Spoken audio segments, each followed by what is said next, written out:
The muddy waters of the Missouri River lapped against the weathered planks of Virginia City's trading dock as Matthew Harris adjusted his deputy's badge, squinting against the late afternoon sun. Something about Marshal John Wright's behavior had been gnawing at him lately. The way shipments from certain merchants seemed to vanish without explanation, while others sailed through customs without so much as a cursory inspection. 20 years of law enforcement had taught Matthew to trust his instincts, and right now they were screaming that something was very wrong in this bustling river port.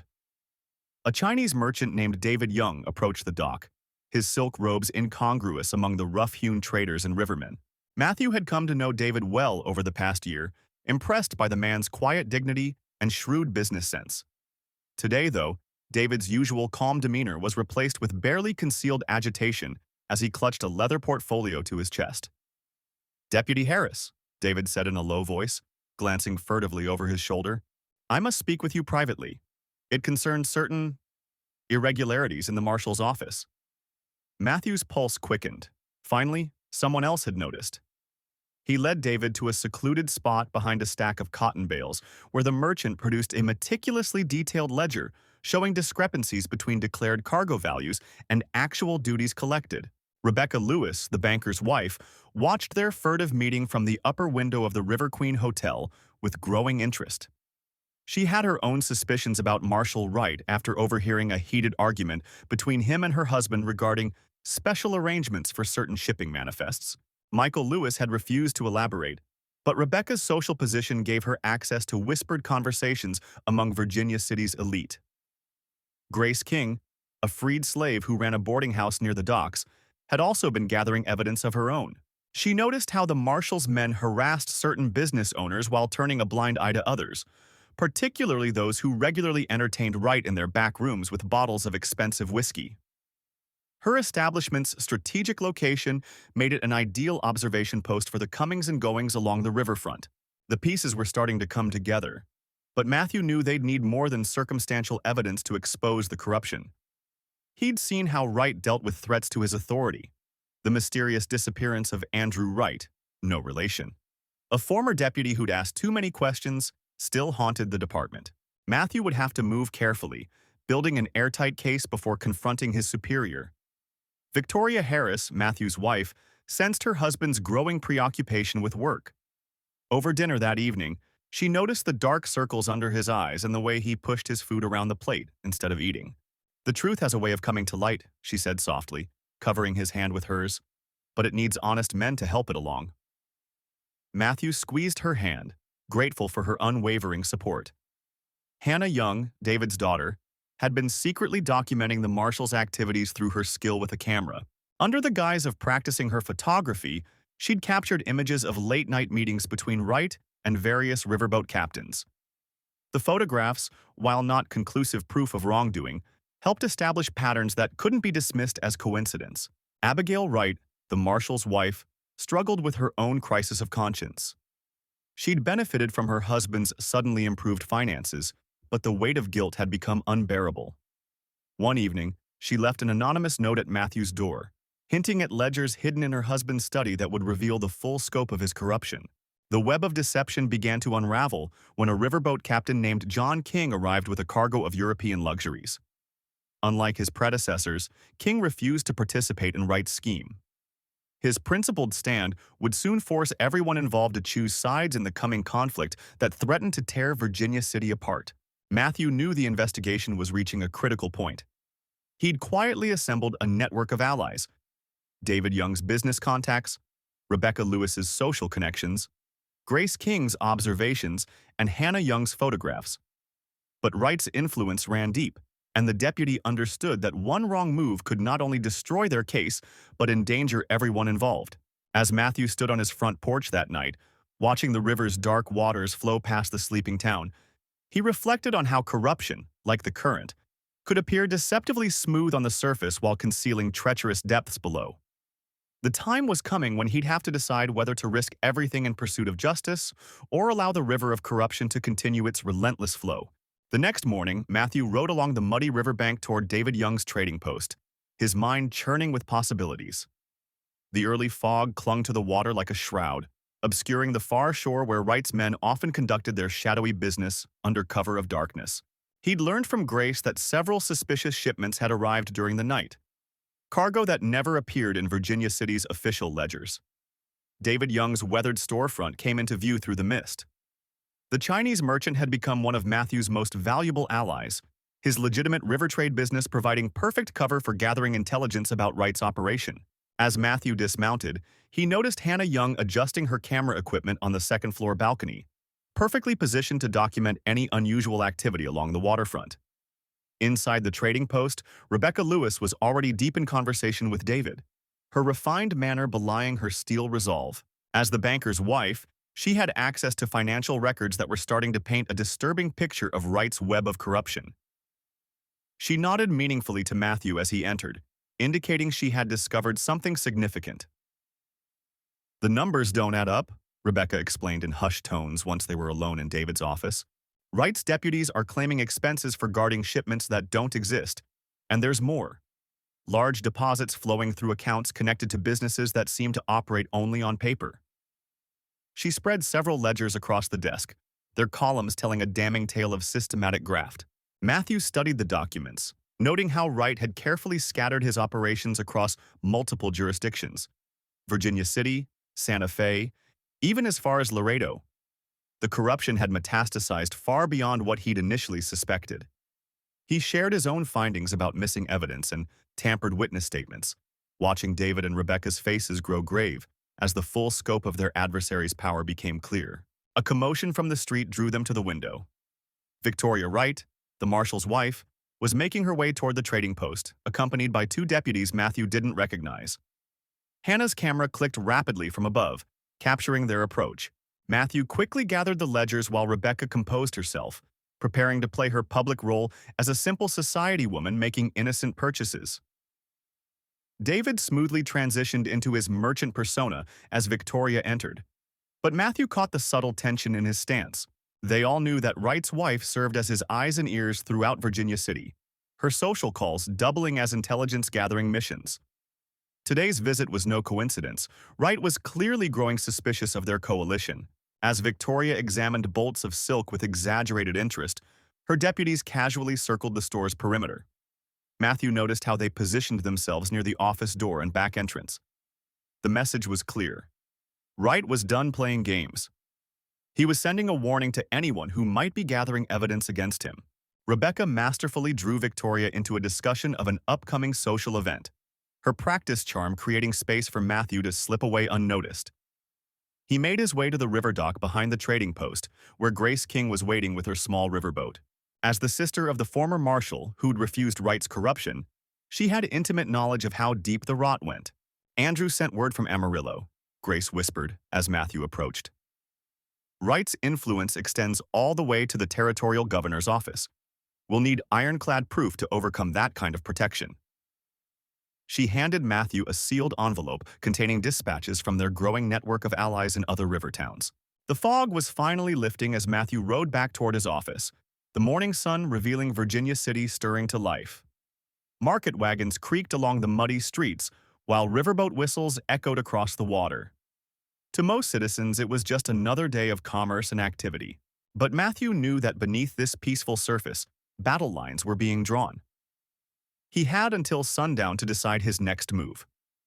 Wright's warning through Victoria's visit couldn't be ignored, but neither could the evidence they'd accumulated. Matthew touched the envelope from Amarillo, knowing its contents might finally give them the leverage needed to expose Wright's empire. The question was whether he could protect his allies once they made their move.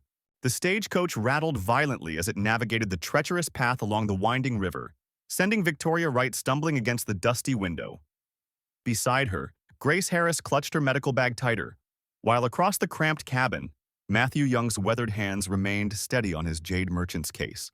The Chinese trader's eyes met those of John Lewis, the Mexican vaquero, whose silver spurs caught the afternoon light filtering through the grimy glass. The unlikely group had departed Virginia City 3 days prior, their destination the bustling river port of Amarillo, where Marshal Michael King awaited their arrival. None of them knew then that the marshal's telegraphed invitation masked a web of corruption that would force them to depend on each other for survival. Victoria adjusted her fine silk dress, acutely aware of how out of place its elegance seemed among her travel companions.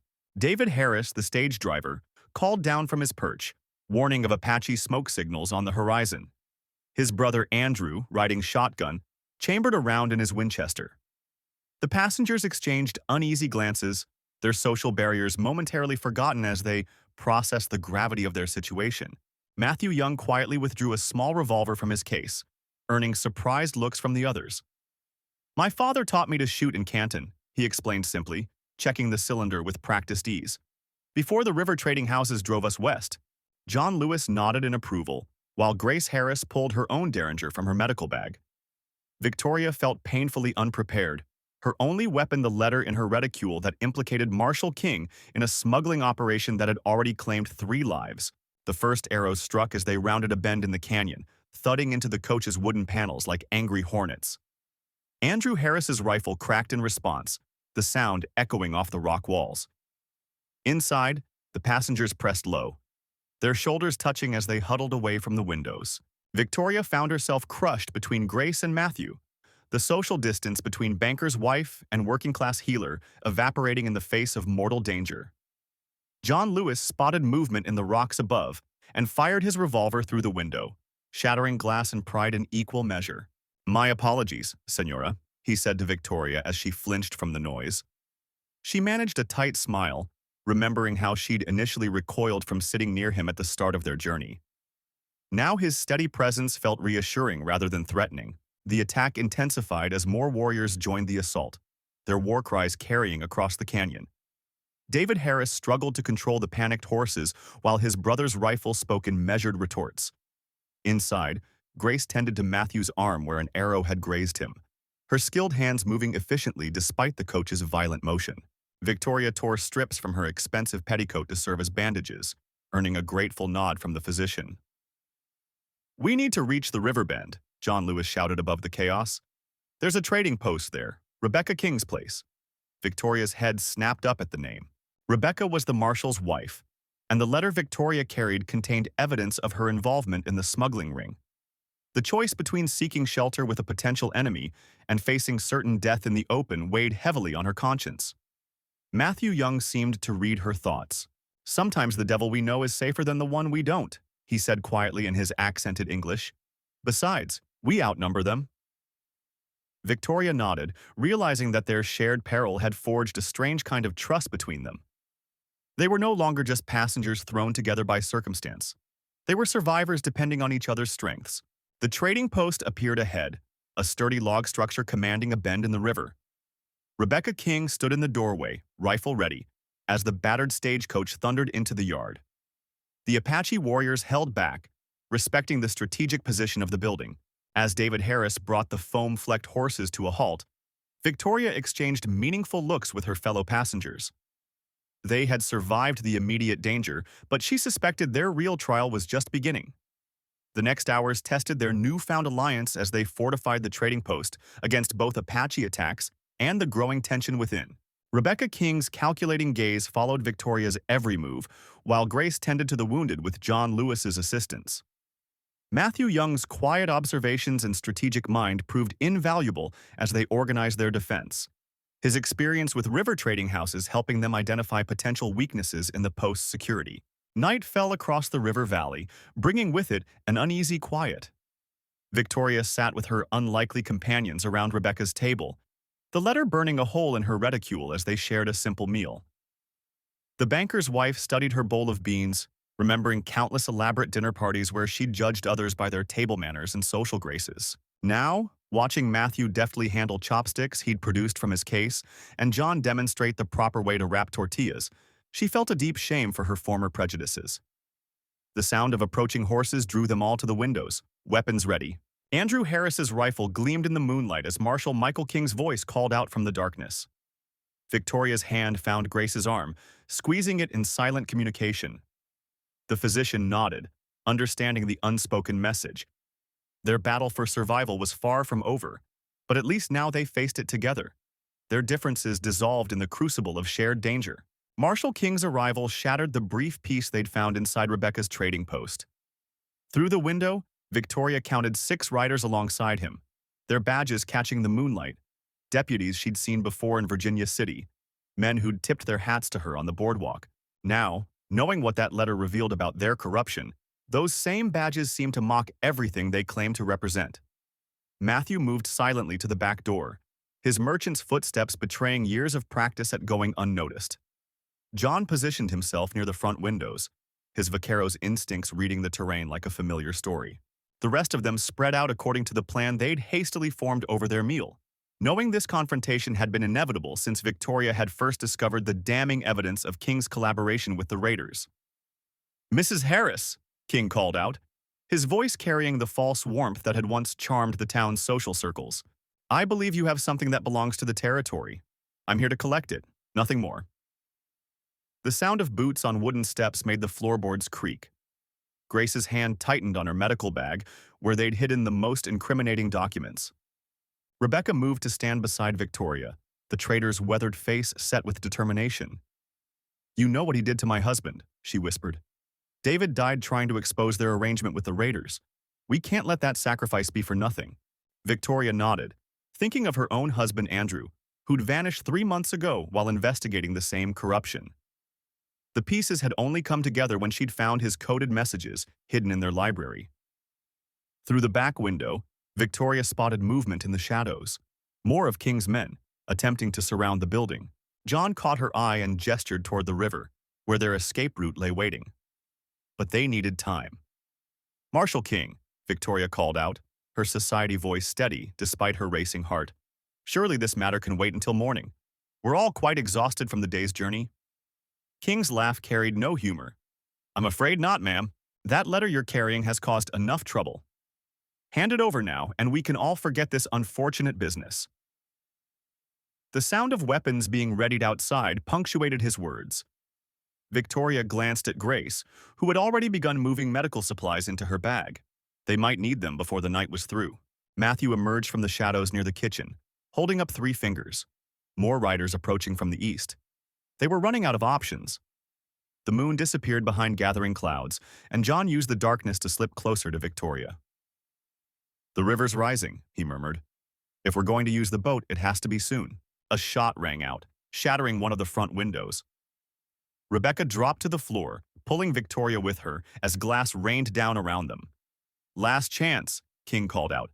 "Don't make me send my men in there. You've all got families to think about." The threat in his voice was unmistakable. He knew exactly how to pressure each of them, but he'd miscalculated. Their families were precisely why they couldn't back down. Victoria thought of the raids on homesteads that King had orchestrated, of Matthew's trading post burned to the ground, of John's brother missing after a routine arrest. The corruption had touched all their lives, erasing the boundaries that had once seemed so important. Grace moved first, her doctor's instincts for preservation taking over. She guided them toward the back of the building while John and Matthew provided cover. Outside, horses nickered nervously as thunder rolled across the valley. The storm that had been threatening all evening was finally breaking, and with it, their last chance at a clean escape was dissolving. Victoria clutched the letter to her chest as they made their way through Rebecca's storage room. The evidence it contained: shipping manifests, bank drafts, coded messages about raid timings, would destroy King's entire operation, but only if they could get it to the federal marshal in Santa Fe. The sound of boots on the front porch grew louder, and Victoria knew their time had run out. They would have to trust the river's darkness and each other's strength to survive what came next. The rain began to fall as they reached the back door, its drumming on the roof covering the sound of their movement. Through the darkness, Victoria could just make out the shape of the small dock where Rebecca kept her river skiff. Their escape route lay there, in the swelling waters of a river that could either carry them to safety or become their grave. Behind them, King's men began breaking down the front door, and Victoria realized that, like it or not, their desperate gamble was about to begin. The stagecoach lurched violently as Michael Wright yanked the reins, bringing the team of horses to an abrupt halt at the edge of the rushing river. The Apache warriors had driven them far off the main trail to Santa Fe, forcing them toward treacherous terrain where the muddy waters of the Rio Grande carved through the landscape. Inside the coach, Victoria King clutched her parasol like a lifeline, while John Chen, the merchant from San Francisco, braced himself against the wooden panels. David Harris, the freed slave who'd been riding shotgun beside Michael, raised his Spencer carbine as war cries echoed across the canyon. The vaquero, Andrew Lewis, wheeled his horse around to face the approaching threat, the silver conchos on his charro jacket glinting in the harsh afternoon sun. "They're trying to pin us against the river," he shouted, drawing his revolver. Rebecca Young, the deputy marshal's wife who'd been investigating her husband's involvement in a smuggling operation along the river trade routes, pulled a derringer from her skirts. Her face was set with grim determination. She hadn't come this far to die in Apache territory, not when she was so close to exposing the corruption that had claimed 3 innocent lives in Virginia City. The Apaches appeared like wraiths from the scrub brush, their war paint stark against the red earth. But something about their attack pattern struck John Chen as odd. He'd traded with Apache bands before, and this didn't match their usual tactics. These warriors seemed to be hurting the stagecoach deliberately, almost as if they were working in concert with someone else. Victoria King's wealthy exterior cracked as she loaded her husband's Remington with steady hands. "Those aren't real Apaches," she said quietly, her socialite's drawl giving way to a harder edge.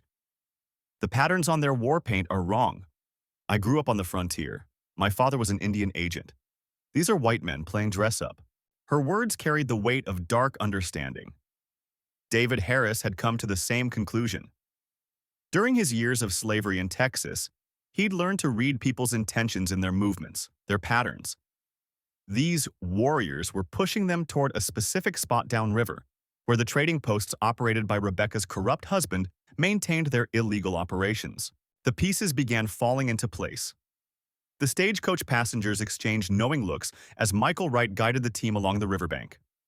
They weren't random travelers anymore. They were witnesses to something bigger. Rebecca's investigation had stirred up a hornet's nest of corruption that reached from the marshal's office all the way to the river trading posts, where weapons and contraband flowed freely under the protection of bought lawmen. Andrew Lewis spurred his horse closer to the coach.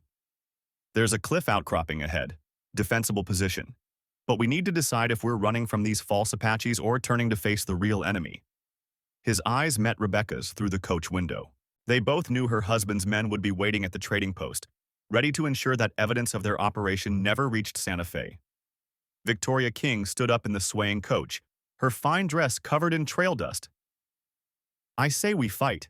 My husband's banking house has been unwittingly financing these corrupt officials through their seemingly legitimate trading operations. It ends today." She checked her Remington with the practiced ease of someone who'd never truly left their frontier roots behind. The false Apache warriors were closing in, their war cries a hollow mockery of the proud people they impersonated. John Chen pulled a carefully wrapped package from his merchant's chest. Documents he'd been gathering about suspicious shipments along the river, papers that would support Rebecca's investigation. "We have all the proof we need right here. We just have to live long enough to use it." David Harris spotted movement ahead, armed men emerging from the trading post buildings. "Looks like your husband's welcoming party is rolling out the red carpet, Mrs. Young," he called down to Rebecca. The deputy marshal's men were positioning themselves to catch the stagecoach in a crossfire between their forces and the fake war party behind them. Michael Wright pulled the coach to a stop in a defensible position between 2 rock formations. "Whatever we do it together," he said firmly. The others nodded in agreement. They'd started this journey as strangers divided by race and class, but survival had forged stronger bonds than society's artificial barriers. Now they would stand together against the true enemies of justice.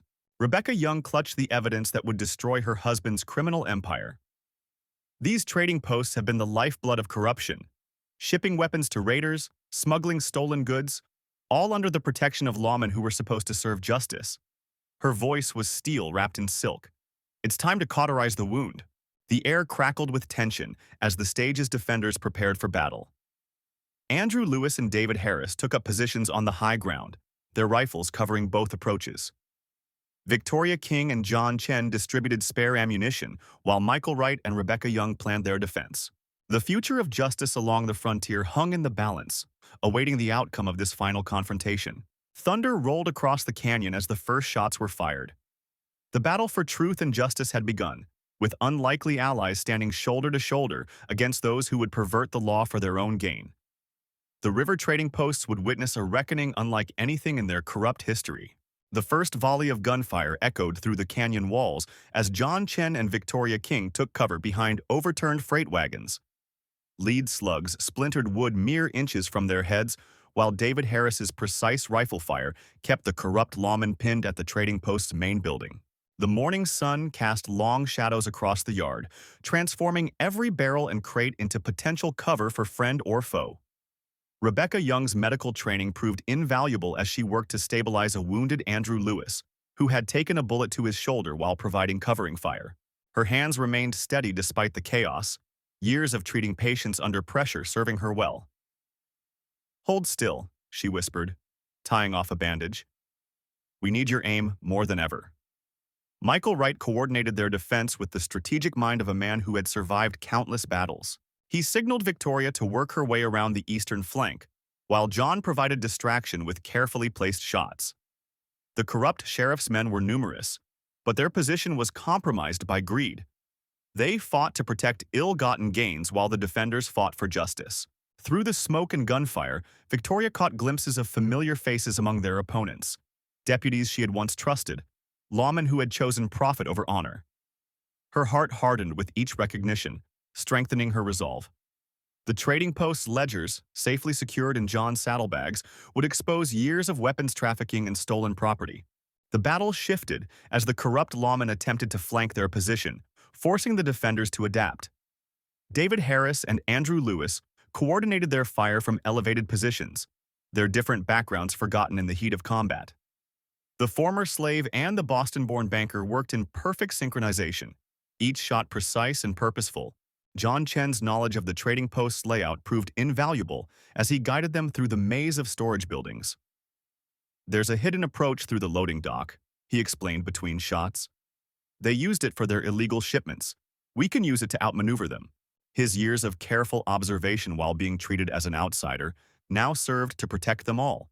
The air grew thick with gun smoke as the battle intensified. Victoria and Michael advanced methodically, covering each other's movements with the fluid grace of experienced fighters. The corrupt sheriff's voice carried across the yard, offering bribes and threats in equal measure, but his words fell on deaf ears. The defenders had found something stronger than gold, a shared purpose that transcended their differences. Rebecca Young's presence steadied them all, her quiet strength a reminder of why they fought. She had seen too many victims of the trading post's corruption in her medical practice. Families torn apart, lives destroyed by the weapons and contraband that flowed through these docks. Each shot fired was a step toward ending that legacy of pain. The turning point came when Victoria spotted the sheriff attempting to escape with incriminating documents. Her warning shot kicked up dust at his feet, forcing him to dive for cover. John and Michael converged from opposite directions, their coordinated movement leaving no route for escape. The man who had built an empire on corruption found himself trapped by those he had once dismissed as beneath his notice. In the final moments, it was David Harris who approached the cornered sheriff. The former slave stood tall, his rifle unwavering. "Your badge doesn't make you above the law," he declared, his voice carrying across the suddenly quiet yard. "It makes you its servant." The words echoed off the canyon walls, a truth that had been forgotten by those sworn to uphold it. The surrender, when it came, was anticlimactic. Deputies dropped their weapons, realizing their cause was lost. Victoria and John secured the prisoners while Michael gathered the evidence that would ensure justice would be served in a proper court. The trading post's reign of corruption ended not with a bang, but with the quiet click of manacles. As the dust settled, the unlikely allies gathered in the trading post's main room. Sunlight streamed through bullet holes in the walls, illuminating their faces, different in color and origin, but united in purpose. Rebecca tended to their wounds while Andrew began drafting telegrams to the territorial marshal. The river would flow cleaner now, its waters no longer tainted by the poison of corruption. Victoria looked at her companions, the Chinese merchant who had risked everything to expose the truth, the Mexican vaquero who fought with honor, the freed slave whose courage never wavered, and the banker's wife who proved her worth beyond society's expectations. They had started as strangers thrown together by circumstance, but would part as something more. Proof that justice knows no color, no class, no creed. As dawn broke over the muddy waters of the Rio Grande near Laredo, the survivors of the Apache attack huddled behind an overturned wagon, their faces streaked with dirt and gunpowder. Rebecca Young, the banker's wife who had once fretted over her silk dresses, now pressed a blood-soaked bandage against Michael Wright's shoulder wound. The Chinese merchant had taken an arrow defending her during the night's brutal assault. Grace Harris, the freed slave who had proven herself an expert marksman, kept watch while carefully counting their dwindling ammunition.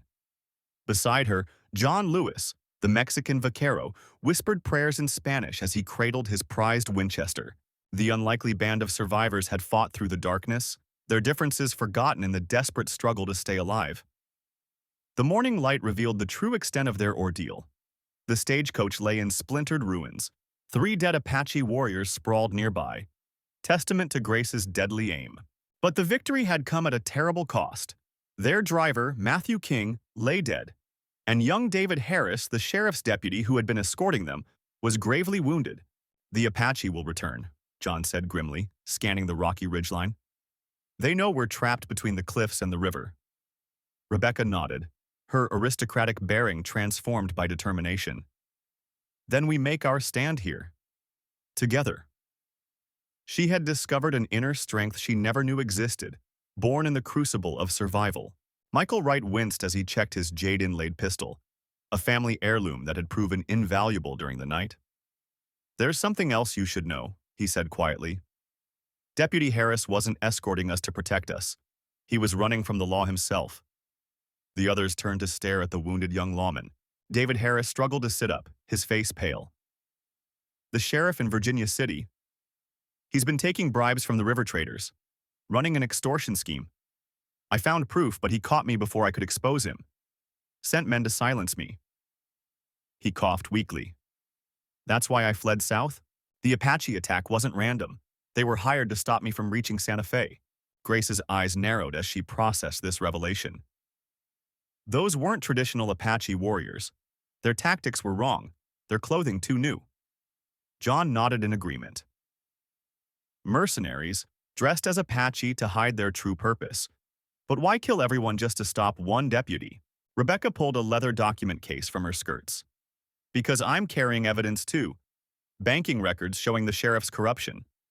My husband discovered the scheme but was murdered before he could act. I was taking these to the federal marshal in Amarillo."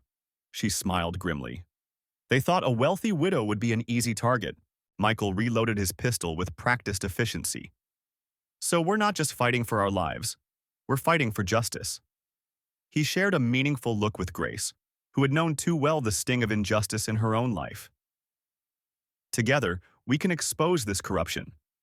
If we survive," the sound of approaching horses echoed from the canyon walls. John quickly distributed the remaining ammunition while Rebecca helped David into a better firing position. Grace took aim at the ridgeline, her hands steady. "We hold until help arrives. The stage company will send searchers when we don't reach Laredo." The first riders appeared, still wearing their Apache disguises but now moving with the obvious discipline of trained killers. Michael's jade pistol barked, dropping the lead rider. Grace's rifle cracked in harmony, and another mercenary tumbled from his saddle. The battle was joined. For hours they fought with desperate courage. John's knowledge of the terrain helped them use the rocky ground to their advantage. Rebecca proved herself a quick study with David's spare revolver. Even wounded, Michael's merchant's mind calculated angles and opportunities that saved their ammunition and lives. When the army patrol finally arrived, drawn by the sound of gunfire, they found a remarkable scene. A wealthy white woman binding a Chinese merchant's wounds, a Mexican vaquero sharing his last canteen with a freed slave, and a wounded deputy whose evidence, combined with Rebecca's documents, would bring down a corrupt sheriff and his entire network of river trade extortion. The survivors remained close in the years that followed. Michael opened a successful trading post in Laredo, with Grace as his business partner. John became a respected guide and scout for the army. Rebecca used her husband's fortune to build schools where children of all races learned together, and David Harris rose to become a federal marshal, devoted to fighting corruption wherever he found it. Their story became legend along the Rio Grande, not just for the battle they won, but for the barriers they broke. In a time of rigid divisions, they discovered that courage, honor, and justice knew no boundaries of race or class. The corrupt sheriff's scheme to silence them had instead forged bonds stronger than steel. proving that the frontier's greatest wealth lay not in silver or gold, but in the hearts of those brave enough to stand together. 20 years later, the survivors gathered at Michael's trading post in Laredo to commemorate that fateful day. The adobe walls of the sprawling compound offered welcome shade from the Texas sun as old friends embraced. Their faces lined with the wisdom of age, but their eyes still bright with shared memories. Grace, her silver-streaked hair elegantly styled, had traveled from Santa Fe, where she now ran a network of merchant houses serving communities up and down the Rio Grande. David Harris arrived wearing his marshal's badge, which had become a symbol of honest law enforcement throughout the territory. Under his leadership, the river trade routes had been cleansed of corruption, allowing legitimate commerce to flourish. He brought news of successful prosecutions stretching from Virginia City to Amarillo, each case building on the foundation they'd laid in exposing that first corrupt sheriff. Rebecca's schools had expanded beyond anyone's dreams, with dozens of locations now educating children regardless of background. She had used her influence among wealthy Eastern investors to fund opportunities for former slaves, Native Americans, and immigrant families. John, who had helped establish many of these schools in remote areas, spoke proudly of former students now serving as teachers themselves. The gathering was bittersweet, marked by empty chairs for those who hadn't survived that day. They raised glasses to fallen companions, sharing stories that had grown into local legend. Michael's young son, named for one of the lost, listened wide-eyed as the adults spoke of courage and sacrifice, of barriers broken and bonds forged in fire. Around them, the trading post hummed with activity, a living testament to their victory. Mexican vaqueros traded alongside Chinese merchants, former slaves worked as equal partners with white ranchers, and Native American traders brought goods from distant territories. The diversity they had fought for had become reality, though all knew such progress remained fragile and required constant vigilance. As evening approached, they moved to the post's upper balcony, watching the sun set over the Rio Grande. The river that had once served corruption now carried legitimate commerce, its waters reflecting the orange sky as boats moved cargo between thriving communities. Grace spoke softly of how their stand against injustice had created ripples still spreading across the territory. David shared reports of younger lawmen following his example, building trust across communities once divided by suspicion. Rebecca described former students now serving in territorial government, working to ensure fair treatment for all. John's tales of scouting for the Army revealed how mutual respect between cultures had gradually replaced fear and misunderstanding. The night deepened, and lanterns cast a warm glow as they examined old documents, now yellowed but preserved, that had exposed the sheriff's crimes. Michael had framed the original warrant, a reminder that justice, though sometimes slow, could prevail against seemingly insurmountable odds. The papers had become teaching tools in Rebecca's schools, showing students how ordinary people could stand against corruption. Before departing, they visited the small cemetery where their fallen companions rested. Fresh flowers marked the graves, placed by townspeople who remembered their sacrifice. The survivors stood in silence, each reflecting on how their shared struggle had transformed not just the territory but themselves. They had entered that stagecoach as strangers divided by society's barriers. They had emerged as family, bound by something stronger than blood. As dawn broke the next morning, they said their goodbyes, knowing their legacy lived on in every child learning in an integrated classroom, every fair trade along the river, every honest badge worn with pride. The frontier had changed them, but they had changed the frontier more, proving that justice and brotherhood could flourish even in the harshest soil if people were brave enough to stand together and nurture their growth. Years passed, and the ripples of change spread outward from that fateful journey along the river. Rebecca's schools flourished, with children of all backgrounds learning side by side in Virginia City's newly constructed brick buildings. The Chinese merchant's son now taught mathematics there, while the Mexican vaquero's daughter led classes in Spanish literature, their presence a living testament to the barriers their parents had helped break down. Hannah, who had once clutched her fine silk parasol like a shield against the world, now ran a trading company that specifically partnered with minority-owned businesses along the river routes.